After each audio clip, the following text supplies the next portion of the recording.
Alright, Beth, this is very, very simple. You're going to love this. One of the first things you should do is go ahead and make a layer, like a copy of your layer.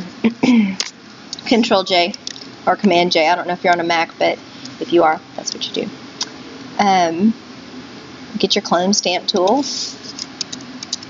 Zoom way in on this guy.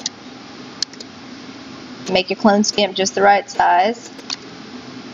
And see, I like making the little line on my clone stamp tool kind of line up with whatever line I see. So there's a line right there. Just makes it real easy to kind of track, right? So I can keep that line right there. Make it go right on across. Then down here, same thing. Then up here, same thing.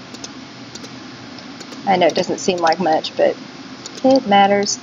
And I'm just doing a bunch of little clicks. I'm just, make sure that, if you're doing it the way I'm doing it, make sure that there's not a check in this block, align sample.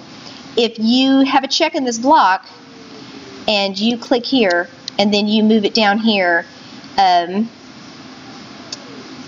it's going to keep tracking with you. So like if you have that block check and this is where you take your clone from, and then you move it, it will move along with you. Even if you move over here, it'll come along with you. If you take this out, then you can do what I do, and that is I'll click here, and then every time I click, it still takes it from that one spot.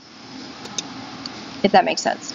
I hope that makes sense. Anyway, so you can see it's kind of choppy right there, right? Now I didn't go over, but what I like to do, so you can take that off, what I like to do is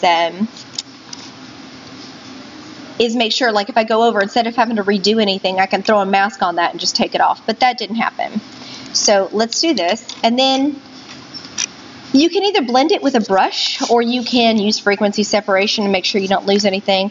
With something this simple, and you can just make another layer here.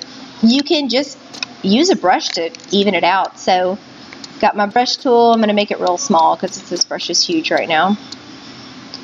I've got opacity at 100. I'm going to set my flow at about 7. I'm going to take this color right here and just sort of lightly airbrush over it. Right? This color right here, lightly airbrush over that. This color, lightly airbrush over that. Right? Ding, get some of this darker color. Because we're just trying to make, oh, see, look, I got little puppies, got him in the face, right? Not a big deal. Look, I can go right over on his face. It doesn't even matter. Because I can throw a mask on that layer. See that layer? There it is. And since I've got the mask on that, I can just, I'm going to increase my opacity to about 15. Make sure, see, this is a white layer, so let's make sure that it's on black. And I'm just going to take it off. See? Restored puppy's fur. Yay! Shift Control E compresses all the layers. And so you can, I'm going to make a little snapshot. So see a snapshot, that's where I'm at right now. So here's the before, there's the after. Completely gone.